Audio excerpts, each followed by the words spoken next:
다정함의 과학. 책 제목 참 좋죠. 다정함의 과학. 이 글은 켈리 하딩의 다정함의 과학. Live longer, happier and healthier with the groundbreaking science of kindness. kindness, 친절함, 다정함의 과학인데, 혁명적인, 그지? 기반을 깨는, 그러니까 혁명적인 그런 과학이라는 거죠. 그러니까 기존에 있던 과학이 아니라 네, 놀라운 과학인데 의학이라고 이게 의학자가 쓴 거예요. 그러니까 의사가 쓰신 거예요. 그러니까 다정함을 의사가 중요하다고 핵심이라고 얘기하는 거니까 얼마나 놀라운 얘기예요. 그렇지? 그러면 근데 더 재밌는 얘기는 그러면 더 오래 살고 더 행복하고 더 건강해진다. 그런 얘기란 말이죠. 이 산문적인 글쓰기, 이런 특히 과학자의 글쓰기, 를 읽으면서 감동하여 눈물이 그렁그렁 맺히는 경험은 처음이었어요. 이 책의 마지막 부분에서 그랬어요. 읽어보겠습니다. 엄마를 화정하던 날 밤 제이는 울기 시작했다. 어둠 속에서 남편은 제이를 나에게로 데려왔고 나는 조그만 이 아이를 내 품에 꼭 껴안았다. 아이의 온기와 기분 좋은 향에 남은 마음이 편해졌다. 말을 같이 시작한 아들은 어눌한 말투로 사랑해라고 말했다. 누가 시키지도 예상하지도 못한 말이었다.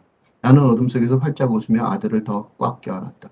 그러자 제이가 갑자기 내 손을 잡았다. 그리고 세 번을 꽉 쥐었다 폈다. 한 번, 두 번, 세 번.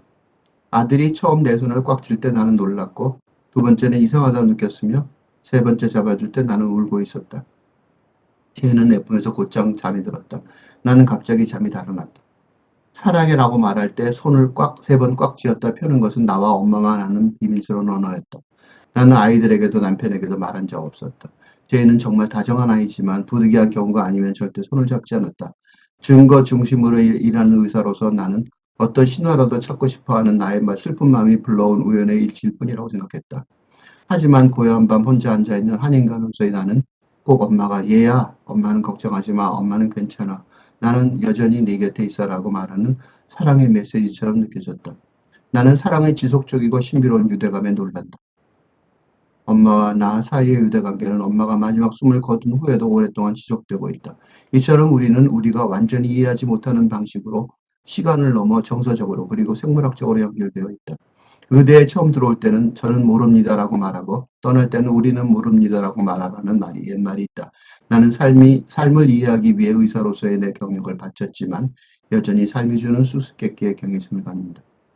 가까운 사람의 죽음에 대한 이토록 진솔한 고백은 종합병원에서 병원 건물과 장례식장 건물이 뚜렷하게 구분되어 있을 만큼 죽음의 세계와 삶의 영역을 구별하여 환자를 살려내는 일에 집중하여 온 근대 의학 보고서에서 쉽게 만날 수 없었던 거죠. 켈리 하딩의 건강에 관한 의학적 권고로 가득 찬 이 책이 감동적인 이유는 혁명적이라고 할 수 있을 그의 체제 전복적 인식 체계에서 기인한 거죠. 죽음을 열심히 얘기하죠. 진료실과 병원에서 일어나는 일은 한 사람의 전반적인 건강 상태의 10 내지 20%밖에 영향을 미치지 않기 때문에 전체 인구의 건강과 복지에 크게 기여하지 않는다는 것이다. 또한 의료 서비스의 기여와 질을 향상하는 데 더 투자한다 해도 예방 가능한 사망을 10 내지 15% 정도밖에 계산하지 못한다고 한다. 우리는 의료 서비스에 막대한 돈을 투자하지만 수많은 훌륭한 연구들은 계속 같은 결과만 보여주고 있다. 의료 조치가 사망률 감소에 기여하는 정도에는 의문의 여지가 있다는 점이다. 바로 이 놀라운 발견이 이 책의 핵심이다. 미국은 의료 서비스에 엄청난 돈을 쓰지만 정작 미국인들은 놀라울 정도로 건강하지 않다. 만약 생체의학의 발전과 비싼 의료 서비스가 건강에 큰 영향을 미치지 못한다면 우리의 건강에 영향을 미치는 것은 과연 무엇이란 말인가? 무엇이 실제로 우리를 더 건강하게 만들 수 있을까? 헨리 하딩의 이 책은 병에 걸리는 토끼와 건강을 유지하는 토끼를 나누는 것은 식단이나 유전자가 아니라 애정이었다라는 것을 입증하는 실험에서 나온 토끼 효과, 레빗 이펙트가 더 큰 이야기의 서막일 뿐이었다는 점을 효과적으로 실천적으로 설명하려고 하는 것 같아요. 의대 학생들은 신체를 장기, 조직, 세포, 분자처럼 각각의 부분으로 나눠서 배운다. 의사들도 같은 방식으로 자신의 전문 분야를 나눈다. 심장, 신장, 소화관, 뼈, 뇌 등 각 분야의 전문의가 있다. 이는 질병이 우리 내부의 잘못된 생물학적 과정에서 발생한다는 이론적 전제에서 출발하는 관점이다.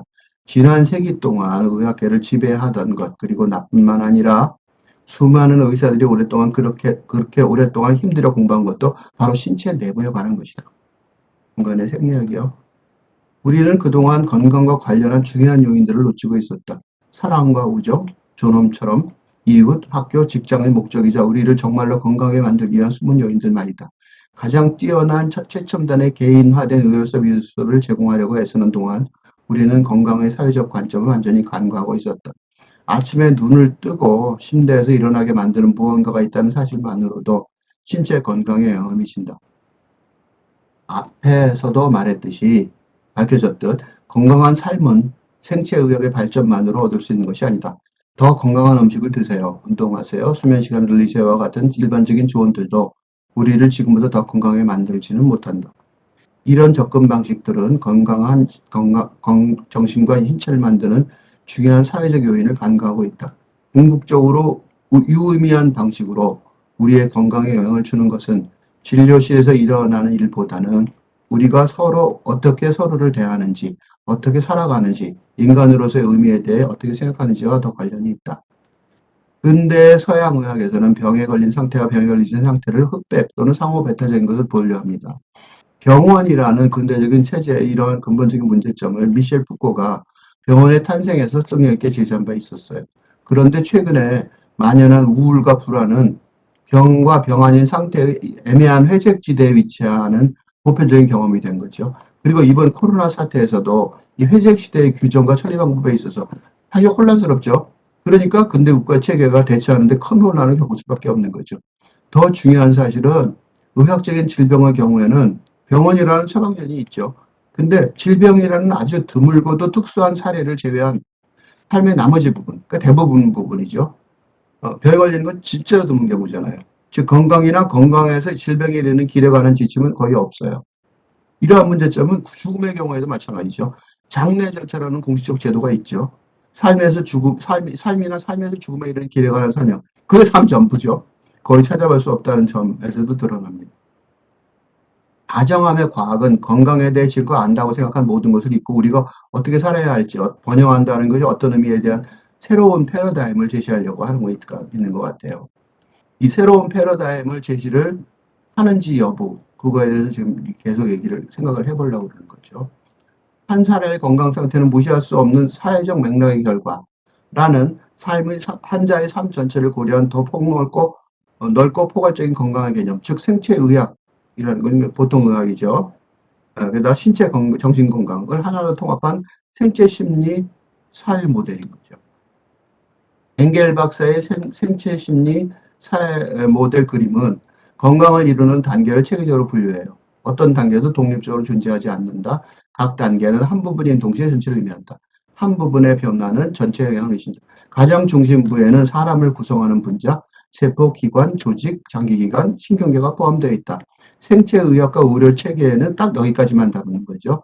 엥겔 박사는 대부분 의술이 이 중심부에만 초점을 두고 있지만 신체에 그치지 않고 범위를 더 확장해야 한다고 생각한 거죠.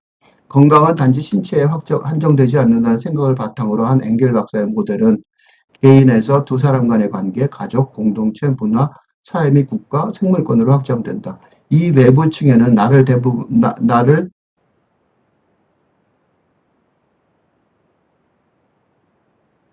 대부분의 의사들이 환자들의 치료에 무관하거나 방해된다고 여겼던 심리적, 사회적 요인들이 포함되어 있는 거죠. 이 완전한 그림을 보면 어떻게 병에 걸린 벨라의 건강함과 병에 관련된 사례가 앞에 병에 관련된 건강하고 그게 왜 그러냐면 아들과의 산책, 공동체의식, 취미생활과 연결되어 있는 거고 병에 걸리지 않는 데이지는 나쁜 건강 상태인데 왜냐하면 균열 고립, 사촌 비올라의 부재, 직장에서의 참여 부족과 연관되어 있는지 알 수 있었다. 켈리 하딩에 의하면 엥겔 박사의 획기적인 논문 이후 40년 동안 이루어진 의학 공중보건 질병의 사회적 차원에 대한 과학적 연구는 그가 옳다는 걸 보여주면서 건강 상태의 8, 90%는 임상치료 이외의 요소에 달려있고 건강에 가장 큰 영향을 미치는 요인은 강력한 사회적, 정치적, 환경적 조건이라는 거예요. 이 책의 다정함의 과학 10장 중 1장 건강의 사회적 결정 요인 진료실 밖에서 발견한 건강의 진정한 의미 이게 지금까지 읽은 건데 그래서 지금까지 검토한 이러한 혁신적인 이론 체계를 바탕으로 켈리 하딩은 2장에서 8장까지 자신의 전공인 의학을 넘어서서 다양한 숨은 요인을 체계적으로 고려하여 자신의 본령이었던 질병이 아니라 폭넓은 개념인 건강한 삶을 영위하기 위한 구체적인 처방전을 제공하고 있어요. 모두 다 아주 효과적인 권고 사항입니다만 일부 건강의 숨은 요인에 관한 2장에서 8장까지 제목만 훑어보고 구체적인 해결책 중에서 2장의 내용만 조금 자세히 읽도록 하겠습니다. 2장에서 8장까지 제목은 다음과 같습니다. 2장 1대1의 관계, 친밀한 단 한 명의 사람만 있더라도. 3장 사회적 연결, 사람은 결코 홀로 살아갈 수 없다. 4장 직장과 일, 직업은 돈을 버는 수단인가? 아니면 만족감의 원천인가? 5장 교육, 일상에서 발견하는 자신만의 목적의식과 열정. 6장 동네와 이웃 당신이 사는 곳이 당신의 삶을 결정한다. 7장 공정성, 대접받고자 하는데도 남을 대접하라. 8장 환경의 영향, 역경을 긍정적으로 받아들이는 법 등입니다. 친밀한 1대1 유대 관계는 우리 건강에서 가장 중요한 숨은 요인이다. 이런 관계들은 인생의 가장 초기 순간부터 평생에 걸친 믿음과 애착의 구성력이다. 제10장에서 자세히 살펴보겠지만 끈끈한 1대1 유대 관계는 우리가 세상을 탐험하고 갈등이 발생할 때 평화롭게 해결해줄 탄탄한 밑바탕이 된다. 그리고 성인으로서 친밀한 관계를 증진하기 위해 우리가 할 수 있는 건강한 방법들이 있다. 위와 같은 2장의 핵심 논리가 일견 상식인 것처럼 여겨지지만 과학자답게 켈리 하딩은 매우 장기적인 환경의 영향력의 사례들을 거론하면서 한 해 겨울에 충분한 음식을 먹지 못한 것이 최소한 2세대에 걸쳐 영향을 미친 것을 쥐를 통해 같은 결과를 확인했으며 임신 중 식습관이 3대에 걸쳐 전해진다는 사실을 발견한 셀에 발표된 후속 연구들을 통해 후생유전이라는 아주 설득력 있는 논리를 담아서 설명해주고 있어요. 쥐에 대한 이 연구를 하기 전에 스지프 박사는 우연히 종양세포에서 발견한 DNA 메틸화에 대해서 공부했어요. 메틸화라는 거는 DNA 가닥에 메틸기라는 화학 물질이 붙는 현상이며 CH3죠. 전사 또는 유전자 발현 중에 어떤 기능이 나타나도록 하는 것을 막는 거예요. 그러니까 다 나타날 수 있는데 그게 맡으면 안 나타나는 거죠. DNA 메틸화는 후생 유전이죠. 그러니까 유전자가 원래 있었는데 거기서 발현이 안 되는 거죠. 드러나지 않는 거죠. 이런 유전자에 어떤 성질이 더해진다는 의미인 거죠. 메틸기는 왜냐하면 DNA 가닥 자체로부터 분리되어 있으니까 그래요. 메틸화는 유전자 자체를 바꾸진 않죠. 그렇지만 세포의 형질을 변형시키는 거죠. 비유하자면 DNA가 담고 있는 원본 이야기를 더 좋은 줄거리 혹은 더 나쁜 줄거리로 진행되도록 만드는 거죠. 암세포가 있으면 가벼운 로맨틱 코미디를 눈물 쏙 빼는 슬픈 이야기로 만들 수 있죠. 반면에 긍정적인 생활 방식으로 변하면 DNA의 불길한 줄거리가 새겨져 있더라도 메틸화의 변화가 이야기의 진행 속도를 늦출 수가 있는 거죠. 이는 신경성 퇴행성 질환들이 그러니까 이런 병들이 원래 있었으면 이게 걸릴 텐데 그 증상이 나타나기 전에 더 오랫동안 건강하게 살 수 있다는 걸 의미하는 거죠. DNA는 우리 생각보다 훨씬 더 유연하다. 그러니까 의존으로 끝나는 게 아니라는 거죠. 스치프 박사는 사회 환경이 메틸화에 영향을 미칠 때가 생각해 본 적이 없었다. 그런데 스치프 박사 연구팀은 운 좋게도 어미 쥐가 새끼에게 보여주는 사랑이나 무관심에 따라 DNA 메틸화와 탈메틸화가 일어나는 현상을 발견한 거예요. 그러니까 사랑이나 무관심에 노출되면 미시적 차원으로 새끼 쥐의 몸에 내재되어 다음 세대에 물려주는 것 같다는 거죠. 한마디로 시지프가 기쁘게 설명했듯이 경험이 게놈에 내재한다. 무슨 얘기냐면 경험을 해서 유전자가 바뀌고 그게 유전된다는 거죠. 유연한 후속 유전 과정을 통해 우리 몸 환경에 적응해 유전자를 껐다 켰다 하는 거죠. 예를 들어 아기가 엄마의 적응에 자랄 때 코티솔 같은 스트레스 호르몬이 태반을 통과하는데 스트레스가 생기면 그 코드 자체를 바꾸지는 않지만 메틸화를 통해 당장의 생존을 위해 T아이가 DNA를 어떻게 배열할지 중요한 메시지를 전달하는 거죠. 얘야, 바깥 세상은 거친 곳이란다, 준비해. 이렇게 될 수도 있는 거죠. 그렇게 되면 나왔을 때 비만이 되는 거죠. 왜냐하면 조금만 먹어도 열심히 먹을 테니까 아무리 많이 먹어도 편안하면 먹어도 괜찮은데 이게 이렇게 된 애는 스트레스가 왕창 있었던 먹는데 스트레스 왕창 있던 애는 나오면 모조리 쌓을 준비를 하니까 금방 비만이 되는 거죠. 모든 그 생활 질환도 다 걸리고요. 후생 유전학은 옷으로도 이해할 수 있는 거죠. 비키니나 겨울 코트는 사람을 완전히 바꿔놓을 뿐만 아니라 마이애미 여름인지 몬트리올 겨울인지에 따라 생사를 의미할 수 있는 거죠. 요컨대 이 발견으로 유전자가 후생 유전자적 변화를 미리 결정하지 않는다는 걸 입증하였고, 하해적 환경이 DNA의 서사를 바꾼다는 것. DNA는 못 바꿔도 DNA가 펼쳐지는 이야기를 바꾼다는 거죠. 이는 과학과 의학, 부모와 자녀의 관계에 대한 이해에 새로운 장을 열어주었고, 이게 문제가 뭐냐면, 기숙학교라고 서양에 많은데, 유전자로 정해져 있다고 생각하면 애가 어디서 공부해도 어디서 살아도 고만이잖아요? 그러니까 아이들 내면 다 기숙학교에 보내버린 거죠. 기숙학교에 보내버리면 어떻게 될 것 같아요? 서사가 바뀌겠죠? 안 좋게? 기숙학교 보낼 때는 이걸 몰랐을 때 보낸 거죠. 귀족들이 특히 많이 보냈어요. 돈이 많으니까. 더 안 좋게 키워보죠, 애들을. 성공적이고 건강하며 행복한 삶의 한 가지 예측 변수가 좋은 관계라는 사실을 알려주었던 거죠. 그래서 캥거루 케어나 애정어린 손길뿐만 아니라 아기 배에 입을 대고 입방귀를 끼워주거나 깍공놀이, 간지럼 태우기, 이 동물 인형으로 놀아주기처럼 신체적인 놀이가 아기에게 필요하지만 사실 누군가의 손길은 살아가는 모든 생명체에게 다 필요하죠. 친구가 응원하는 마음으로 어깨에 손을 얹어주거나 등을 토닥토닥 두들겨줄 때 우리가 위안을 받는 것처럼 성인의 경우에 섹스도 중요한 역할을 하지만 일상적인 관계에서 일어나는 가벼운 신체적도 같은 역할을 하는 거죠. 인간은 우리가 온전히 이해하지 못하는 방식으로 우리 아직 잘 모르지만 정서적 생물학적으로 연결되어 있는데 접촉이 이때 중요한 역할을 한다고 켈리 하딩 박사가 설명을 해요. 매일 포옹을 받은 사람들은 병에 걸릴 확률이 32% 낮았고 포옹을 한다고 해서 아예 감기에 걸리지 않는 건 아니지만 포옹을 하는 사람들은 감기에 걸렸지만 심각한 증상을 보이지 않았고요. 그들이 심각한 증세를 보이는 확률도 낮았고 회복 속도도 더 빨랐어요. 포옹을 더 자주 할수록 더 빨리 회복했고 하지만 하루에 한 번 포옹도 도움이 됐다는 거죠. 켈리 하딩은 말 그대로 인생을 바꿀 만한 영향력을 발휘하는 숨은 요인의 첫 번째 고리가 가까운 유대관계 유무. 이게 엄청나게 중요하죠. 설득에 설명이 있어요. 그리고 그 다음에 모든 장애, 거의 대부분의 장애에 1대1 관계 구축하기 위한 다양한 활용, 어떻게 구체적으로 해야 될지 그거를 쭉 써주고 있어요. 그 중에 하나만 보면 옥시토신과 기분을 북돋기 위해 긴장을 풀고 장난스럽게 굴어보자. 장미 향기를 맡자. 지역 체육센터에서 댄스 수업을 들어보거나 나는 최근에 힙합 댄스를 시작했다. 휴대용 디스코 조명을 켜고 가슴이 터질 듯이 춤을 추자. 이런 식으로 자세하게 구체적으로 이렇게 있어요. 켈리 헤딩은 이처럼 이 책의 다정함의 과학에서 일상생활에 적용할 수 있을 중요한 내용을 잔뜩 담고 있어요. 켈리 헤딩의 논리체계를 적용하여 건강한 삶을 살아갈 수 있을 거예요. 건강이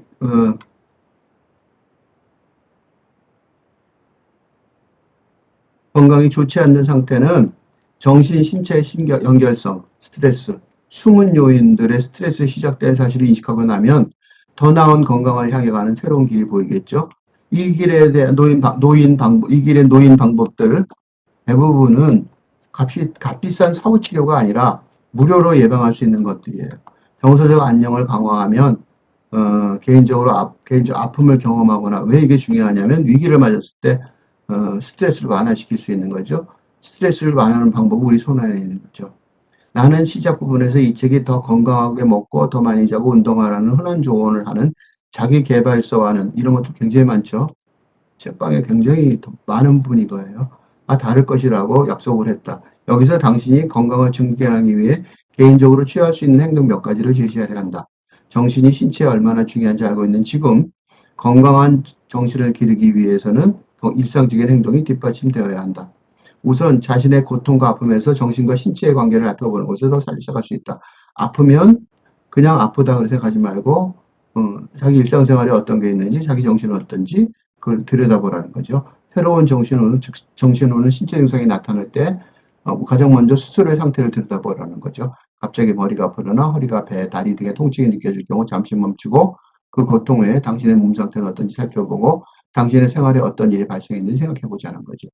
통증 같은 증상들은 아마 어떤 근본적인 문제의 위험 신호니까 그 문제 아마 정신과 관련이 있을지도 모르니까요. 켈리 하딩은 2부 정신의 본질적 요소, 즉 9장 개인의 건강, 몸과 마음의 영광을 찾기, 10장 집단의 건강, 불친절함에 맞서 자신의 몫을 내는 법과 결론, 건강은 일상의 사소한 순간들 속에 숨어 있다 해서 새로운 의학의 길을 모색하고 있어요.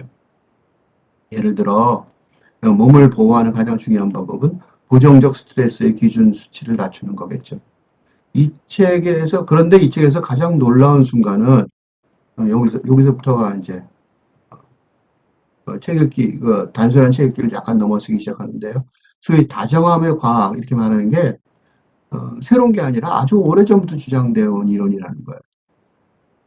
켈리 자신이 이렇게, 하딩 자신이 이렇게 말하고 있는데, 하지만 카자흐스탄에서 특별한 회담이 열린 지 40년이 지난 지금 이 글을 쓰고 있는데, 공중보건을 공부한 사람이 아니라면 알마하타 선언이나 맨발의 의사 프로그램에 대해 들어본 적은 아마 아무도 없을 것이다. 심지어 의사인 나도 이제껏 들어본 적이 없었다. 세계 건강의 획기적인 사건인 이 선언은 마치 바닷가에서 떠내려갈 기다린 유리병 속 편지처럼 표류하고 있었다.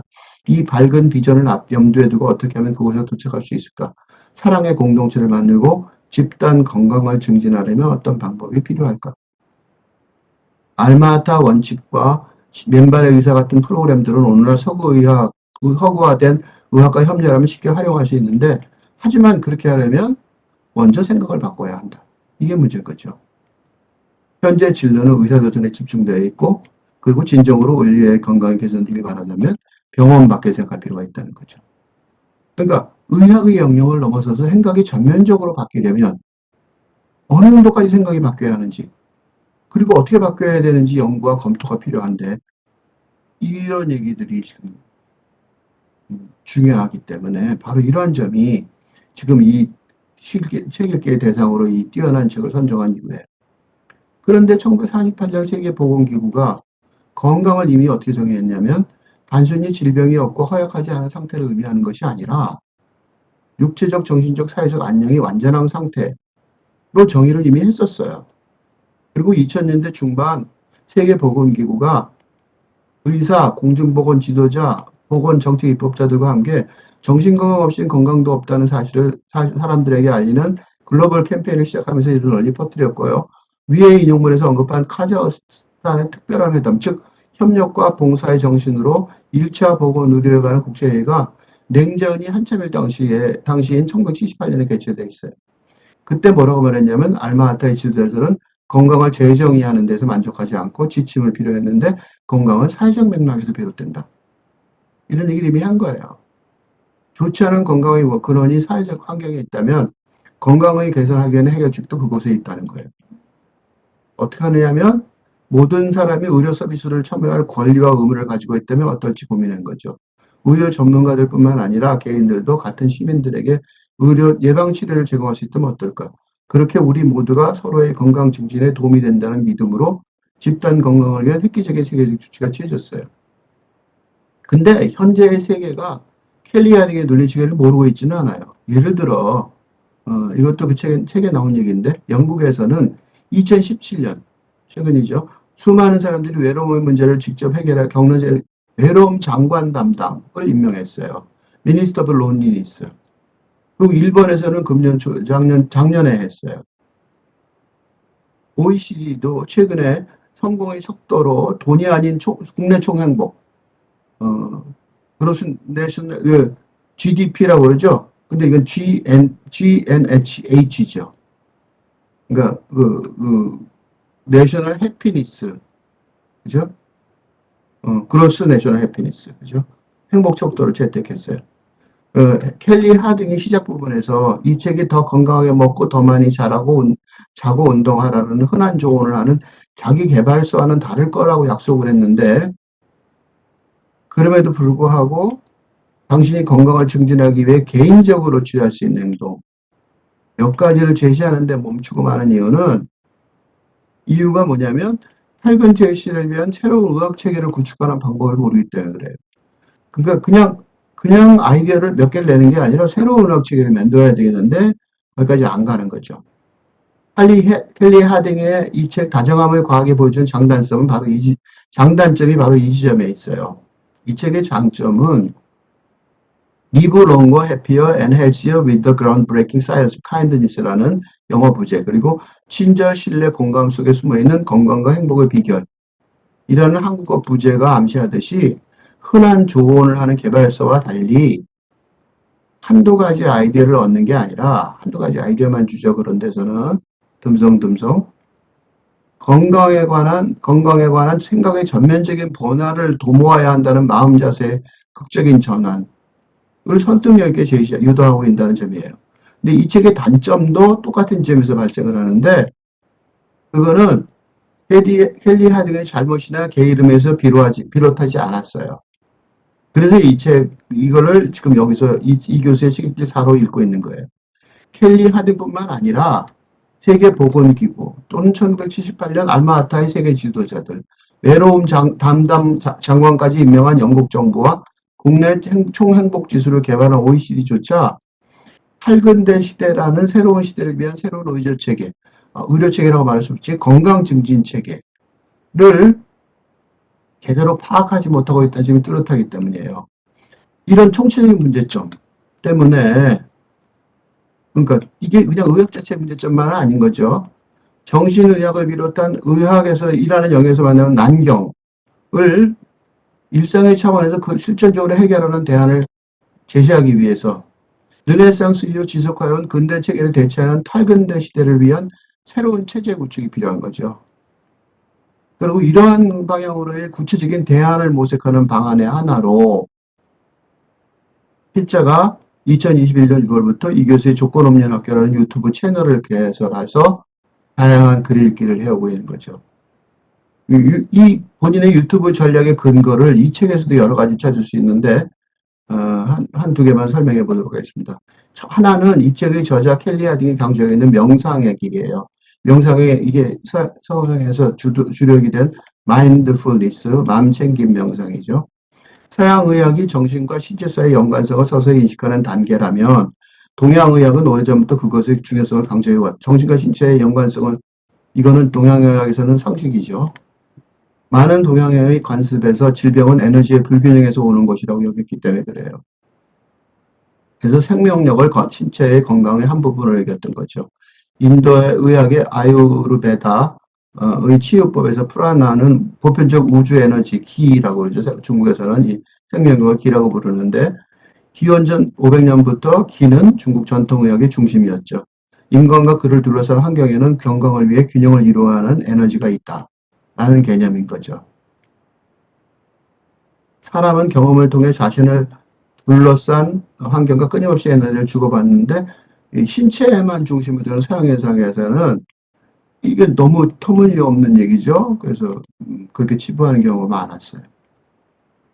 서양의학의 인간 생리학하고 동양의학의 오래된 이론과 실천을 결합할 수 있는 틀이 구축되어 있지 않죠.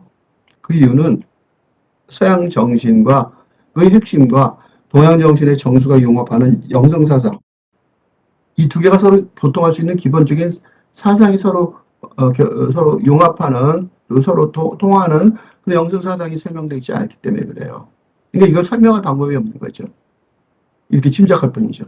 필자는 지금 시대의 언어로 선불교의 핵심 사상과 마이스터 에크하르트의 그리스도교 신비주의가 융합하는 미래를 전망하는 연작시 선불교와 마이스터 에크하르트 작업을 하고 있는데, 그 선행 작업으로 이 교수의 조건 없는 학교 채널의 한 시리즈로 이 교수의 현대선시 99편 읽기를 진행하고 있어요. 이게 하나고, 또 하나는 켈리의 이 책 다정함의 과학이 성취한 지점을 확대 발전시킬 수 또 하나의 지점은 바로 5장 교육, 일상에서의 발견하는 자신의 목적, 의식과 열정이에요. 이제 거의 다 얘기가 됐는데, 물론 계속해서 얘기할 수는 있지만, 아이젠버그 박사의 집을 떠날 때 내가 찾던 충만한 삶의 질문에 대한 답을 알려줄 수 있는 연결고리, 바로 교육과 목적, 의식 사이에 이해하기 어려운 연결고리를 되돌아보자. 플루타르크에서 유래한 교육은 양동이를 채우는 것이 아니라 불을 지피는 것이다 라는 말이 있다. 데이터는 교육 자체가 건강에 좋다는 걸 보여주지만, 가장 좋은 교육은 교육은 무조건 좋은데 단순한 지식을 넘어서서 상상력을 키우게 해주는 거라는 거죠. 여러 연구 결과에 따르면 16세 때 성적보다 정서적 경강이 성인일수의 만족도를 가장 크게 익숙할 수 있다는 거죠. 16세 이제 정서적 건강에 가장 크게 기여하는 요인은 아이의 초등학교와 중학생의 경험인데 교육의 목적은 학생이 한 사람으로서 성장하고 중요한 질문을 던지며 사회에서 의미 있는 협력을 할 수 있도록 도전의식을 북돋우는 것일 거예요. 그죠? 최고의 교육은 그러니까 무언가 왜 할 만한 가치가 있는지 알아내도록 도와주는 거죠. 비육문 자체에서 드러나듯이 근대 교육의 삶과 목적의식 사이에는 통상적인 사고방식으로 이해하기 어려운 건글구가 있어요. 그죠? 그래서 이 목적의식, 그죠? 교육과 목적의식이죠. 교육과 목적의식의 차이, 이걸 연결하는, 왜 이해하기 어렵냐면 이 두 개가 확실하게 연결이 잘 안 돼 있단 말이죠. 그래서 이해하기 어려운 연결고리라고 그래요. 다르게 지적하듯이 공식적이든 비공식적이든 그 공식이 별로 중요하지 않은 상황이 됐기 때문에 그래요. 근대 교육 체대의 단순한 지식 전달을 넘어서서 상상력을 키우게 해주는 새로운 탈근대 시대를 위한 교육 체계가 아직 전면적으로 모색되고는 있지 않은 상황이기 때문에 그래요. 자크 데리다의 조건 없는 대학에서 제안한 것처럼 일자는 근대 시대의 기반을 닦은 대학의 인문학처럼 탈근대 시대를 인문학적 상상력을 중심으로 준비하기 위하여 바로 이 교수의 조건 없는 대학이라는 유튜브 채널을 했던 거예요. 그리고 이 영상을 보시는 다른 분들도 자기만의 방식으로 새로운 교육체를 구축하는 데 하여서 이 시대의 학생들이 근대 교육에 절망하지 않고 성장할 수 있도록, 그죠? 그래서 삶의 목적의식을 찾을 수 있도록, 중요한 질문을 던지며 사회에서 의미 있는 협력을 할 수 있도록 도전의식을 북돋을 수 있게 되길 바랍니다.